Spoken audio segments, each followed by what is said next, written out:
Hello, my name is Anna Maria Chalvers. I'm a first year fashion marketing student at Leeds Beckett University, and this is my Consumer Me vlog where I'll be talking about my own personal buying habits.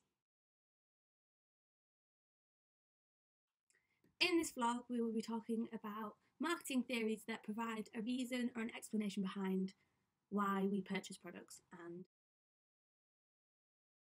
So the first theory I will be applying is Gosnay and Richardson's business to consumer 6-step process. So the product itself is this white, I guess it's fake wool, coat from Primark. I bought it from the retailer Primark, and it was only £25, which was a big factor into the purchase because for the concept of value, I thought it was good, which is really the main decision-making aspect. So need recognition, I didn't go out with the intention of buying a new coat. I know I don't need any more coats, I already have a lot of coats. There was no need for another one. However, I rationalised myself that it's a coat, you can get a lot of wear out of it, it's a nice fit, and then I said, you can never have too many coats. Information search, as I said, I didn't have the intention of buying it, so I hadn't done any research prior, I hadn't been looking around for another coat, it just caught my eye on the day.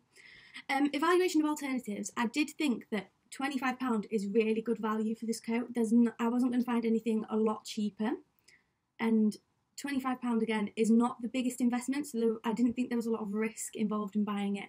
I wasn't shelling out loads of money for a coat. It was nice and cheap, so even if something, I decided I didn't like it, it wasn't too much money spent on it. So I made the purchase, and my post-purchase evaluation is that I'm really happy with the coat. I like the coat. I've got a lot of wear out of it already. I only bought it a couple of weeks ago.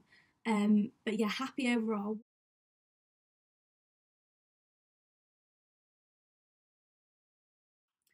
Although I think Gosnay and Richardson's business to consumer process, the 6-step process, is a good way of breaking down a purchase decision, I do think it can only be applied to certain situations. So I think it's harder to apply it to a situation like mine where it's an impulse buy, whereas limited problem solving buy or an extended problem solving buy, there's more risk involved and it's a bigger investment, you're spending more of your money.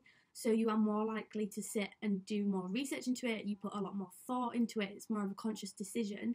Impulse buys, I'd say you skip process 3 and 4, you're not looking for other brands, you're not doing an information search as much as you would if the risk were higher.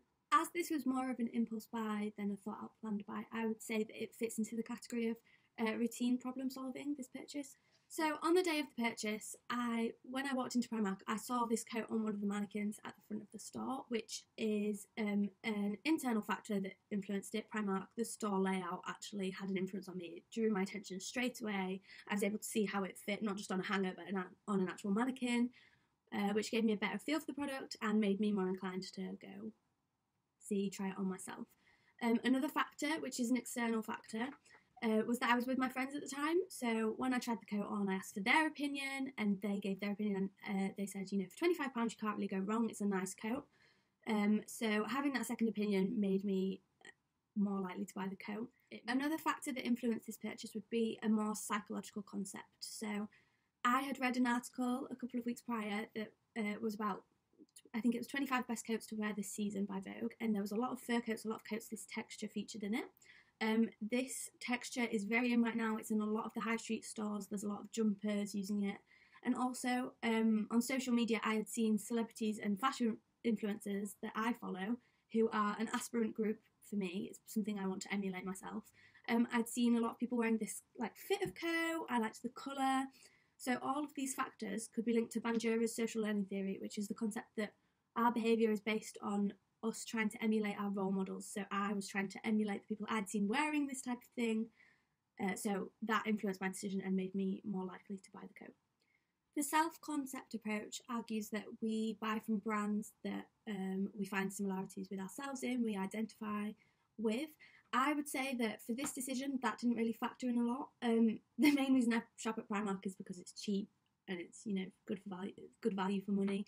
The products aren't amazingly high quality, but for the price you're paying, you can't really expect as much. I would say that I have a bit of an ethical disagreement with Primark. I don't support some of the ways that they make the products, but unfortunately for me, the cheap prices outweigh any of that.